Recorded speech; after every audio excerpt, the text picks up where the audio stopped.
Hello， 大家好，我是议员，终于带来振奋人心的消息啦！第10代的工兵消息终于来了。但是今天我们也只能看到究竟是哪一位统帅而已，官方还没有释出他们的技能。据说如果官方要释出技能的话，还是要等到国服的线下聚会的时候才会释放。那国服的线下聚会是在6月14日，可能要等到那一天的时候才可以看到统帅的技能。不过我们先来讨论一下今天官方所释出的一些预告片。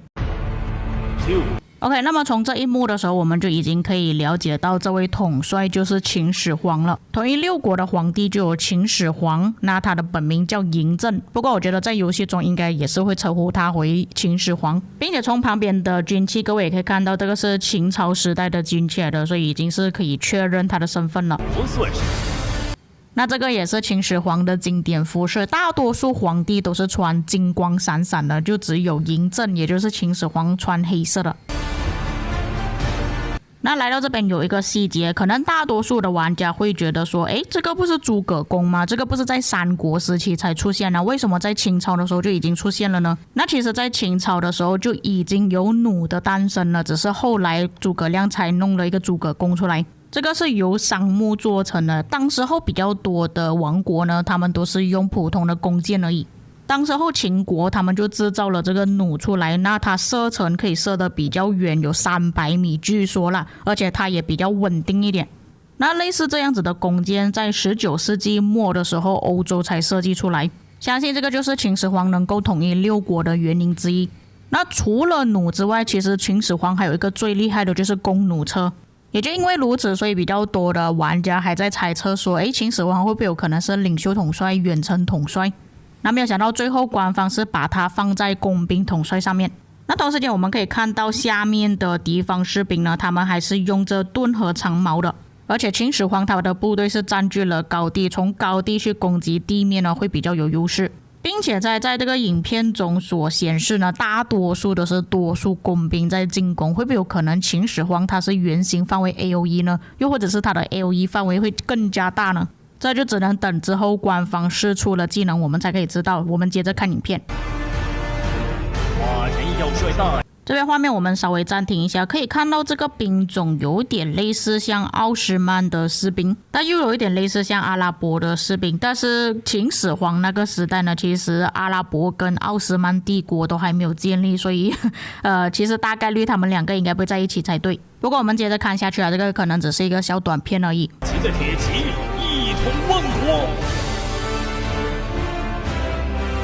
那各位看到这个武器的时候应该会觉得很熟悉啊，这个就是西皮的武器，他手上的那一把刀，但是在那个时期秦朝跟罗马是没有遇见过的，当然我们只是看到背影而已啊，也不确定这个到底是谁来的。接着画面上又出现了一个类似像波斯、奥斯曼又或者是阿拉伯的骑兵部队，那严格来讲骑兵应该是克制工兵才对的。难道这个影片是想要告诉我们，难道秦始皇的工兵可以克制回骑兵吗？又或者是他可以抵御骑兵呢？也是这个可能的。因为正常来讲应该是骑兵克制工兵，工兵克制步兵，步兵克制骑兵才对。那这个画面闪的真的有一点快，可能有一些玩家没有注意到，所以我们可以看到其实秦始皇他还是需要用到步兵去克制骑兵的。那根据服饰还有他的装扮来看呢，这个应该是白起，不过白起的剑应该是拿金色，还有他的披风内部应该是金色的才对啊，所以这边我就不确定了，有可能是秦朝的士兵。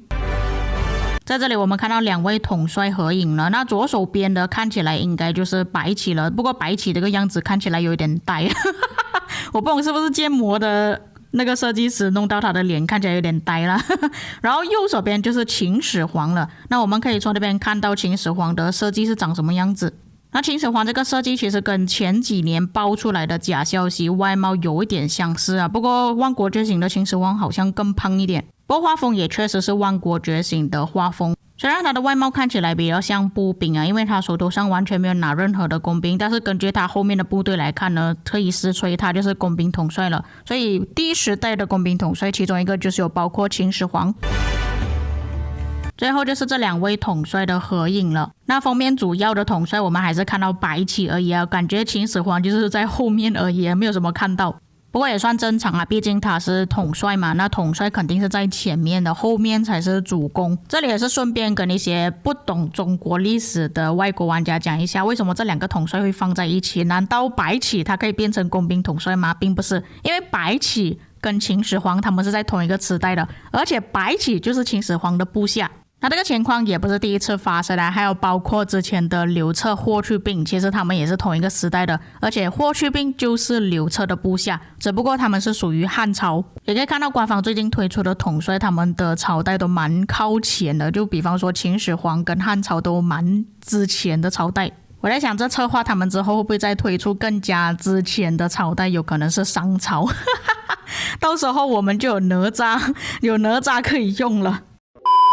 以上就是官方所释出的一些预告，那这个预告是不是预示着会有新的剧本呢？我觉得有可能，又或者没有可能。因为像之前也是有推出过好几个统帅的一些预告影片啊，但是不代表说会推出他自己专属的地图。但是一般有专属影片的统帅呢，都不会太差啦，除了新的文明之外，新的文明统帅一般都很垃圾。那秦始皇跟白起会不会有联动性呢？我觉得也不会有可能，因为一个步兵一个工兵啊，就比方说像刘彻跟霍去病这样子，一个是步兵一个是骑兵，也是没有什么关系的。那秦始皇他是集结驻防还是野战统帅呢？我觉得野战统帅的可能性会比较大一点，大多数官方他们有做这些预告影片的统帅呢，多数都是野战的。还有根据官方一向来的传统呢，他们都是放出野战统帅的一些消息，后面才到集结或者是驻防。那么我在前面有说到啊，其实在之后就会有国服的线下聚会，为什么官方先放出了这个预告呢？那其实我在之前的影片有跟大家讲过，国服他们推出新统帅的时间在6月16日就会推出了，然而国服的线下聚会是在6月14日，也就是说他们放出了消息之后隔2天就马上出现新统帅了所以他们需要在提前放出统帅的消息过后，国服玩家才可以拿到。所以不出意外的话，近期应该也是会放出一些另外一位工兵统帅的消息。那据说工兵统帅另外一位啦，他可能是俄罗斯的统帅，因为已经有玩家放出图片了。那根据图片的画风来看呢，确实有一点像万国觉醒的画风啊，但是因为不是从官方那边所传出来的消息，所以我们也不能确认到底是不是真的。如果传闻是真的话，你们就当做这个图片是抢先看咯。不管怎样，我们是已经可以确认秦始皇的身份了。那一般来讲，中国统帅不会太糟糕啦，除了吕布之外 ，OK。那之前呢，就比方说刘彻、霍去病、白起、诸葛亮、项羽、关羽，其实都蛮不错的。以上就是本期内容，虽然说今天的影片呢是去找一些细节的，那实际上也没有什么细节可看呢。因为这个影片呢，我本来想着说会不会有另外一个工兵的消息，没有想到是完全没有了。不过我觉得既然秦始皇已经出现了，可能之后还有另外一位匈奴或者是蒙古统帅也说不定呢。如果有哪一些错误或者是遗漏的地方，各位可以在评论区帮我补充。我们下个影片再见。